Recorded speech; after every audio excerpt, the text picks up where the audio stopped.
वनराई आठमाही फणस सगळ्यांचे असे प्रश्न आहेत की किती वर्षामध्ये फणस येतो. ही आता इकडे पूर्ण ही फणसाची रोपं आहेत आमच्याकडे. आता ह्याच्यामध्ये तुम्हाला मी एक लागलेला असा हे दाखवतो. हा बघा, हा इकडे हे झाड आहे, हे बाहेरच काढतो. हे बघा, आता ह्याच्यामध्ये हे मादा फळ आहे, हे नर आहे, दांडी बारीक आहे आणि हे गुळगुळीत आहे. हे मादा फळ आहे कारण हे इकडे कॉलर आहे आणि हे काटे होणार. नर हा असा असतो, बारीक दांडी आणि हे वरती गुळगुळीत. ह्याला आताच एवढे फळं लागलेली आहेत. आता आपण ह्याची मोठी थोडी झाडं बघूया आणि त्याच्यावर लागलेले फणस तुम्हाला दाखवूया. आता हे झाड बघा, ह्याला कसे फणस लागलेले आहेत ते. हे आता हे 3ऱ्या वर्षाचं उत्पादन आहे ह्याचं, म्हणजे 2 वर्ष घेऊन झाली आणि हे 3ऱ्या वर्षाचं. एकच झाड दाखवत नाहीत, कारण काही जणांचा असं समज असतो की एकच झाड दाखवतात आणि मग जे चांगलं आहे तेच दाखवतात. लाईनीमध्ये सगळी तुम्हाला झाडं दाखवतो. हे बघा कसे फणस लागलेले आहेत ह्याच्यावर. 30, 40, 50 फळं. आणि ह्याच्यावरचा फणस आम्ही काढून मार्केटला पाठवल्यानंतर आता जो काही उरला आहे हा छोट्या छोट्या साईजचा, हा सगळा जसा वाढेल तसा तो आम्ही त्याला वाढवणार. हे बघा इकडे पूर्ण. एखादा फणस आम्ही पिकायलाही ठेवलेला आहे. पिकायला फणस ठेवताना नेहमी खोडावरचा फणस ठेवा. ह्या खोडावरचा जेव्हा फणस ठेवता तेव्हा त्याची साईज जरा चांगली होते. या फांदीवरचा जो आहे ह्यांची साईज तेवढी होणार नाही, कारण ही बारीक फांदी आहे बघा. तर ह्याच्यावरचा हा फणस होणार नाही. पण बघा कसे लागलेले आहेत फणस. म्हणजे कोणाला असं वाटतं की आम्ही काहीतरी लोकांना बेवकूफ बनवतो.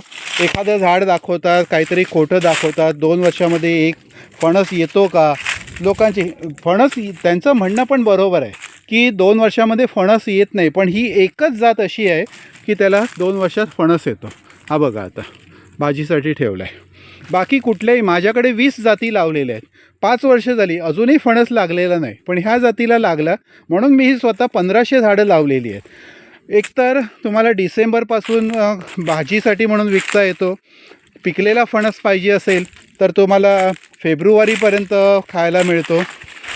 मग जानेवारी फेब्रुवारीमध्ये जर तुम्हाला पिकलेला फणस मिळाला तर तो तुम्हाला, जसा हापूस मार्चमध्ये पहिली पेटी, तसा आपला फणस पहिल्या पेटीचा म्हणून जाणार नाही का? त्याचे पैसे चांगले मिळणार नाही का? म्हणून ही वनराई 8माही ही व्हरायटी लावा. याच्यातून तुम्हाला खूप चांगले पैसे मिळतील, चांगलं उत्पन्न मिळेल. ही आमची लागवड 8x6वर आहे. ही एक प्रयोग म्हणून केला होता, पण अशी लागवड करू नका. वारा आणि ऊन मिळालं पाहिजे. 15x15 एकदम योग्य अंतर आहे, त्या अंतरावरच लागवड करा. झाडाला 2x2चा खड्डा करून 2 घमेले म्हणजे 20 किलो शेणखत, 1 किलो बोनमील, 1 किलो निंबोळी पेंड एवढं टाका. झाडं तुमची खूप सुंदर वाढतील. जूनमध्ये जर तुम्ही लागवड केली तर 1.5 वर्षामध्ये तुम्हाला स्टॅम्प पेपरवर लिहून देईन, त्याच्यावर फणस येणार म्हणजे येणार. स्टॅम्प पेपरवर लिहून देईन. इतक्या खात्रीने आम्ही ही तुम्हाला रोपं देत आहोत. आता हा बघा, हा फणस इकडे पिकला आहे. हा खारुटीने खाल्लेला आहे. हा फणस तुम्ही खाल ना, अतिशय गोड आहे. हा फणस कापून तुम्हाला त्याचे मी गरे पण दाखवतो, ह्याच व्हिडिओमध्ये दाखवतो. ह्या म्हणजे आपण म्हणतो ना की फेब्रुवारी, आज 16 फेब्रुवारी आहे. 16 फेब्रुवारीला तुम्हाला मी पिकलेला फणस, त्याचे गरे बघा, ते मग तुम्हाला बघितल्यावर कळेल. त्याच्यात चीक नसतो, हाताला त्या तेल पण लावावं लागत नाही आणि फळाचं गराचं पर्सेंटेज कमी असतं. चारखंड हा खूप कमी, म्हणजे 20-30% असतो. 70% तरी तुम्हाला गरा मिळतो. सोनचाफ्यासारखा रंग आणि चीक बिलकुल नाही. म्हणजे मी हा सगळा फणस हाताला तेल न लावता काढलेला आहे, त्यामुळे तुम्ही समजू शकता की चिक्याचं प्रमाण काय आहे. निग्लिजिबल, म्हणजे आपण गमलेससुद्धा ह्याला म्हणू शकतो.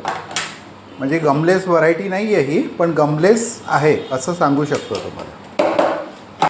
हा आपण कापलेला आणि ह्याचं वेस्ट आहे.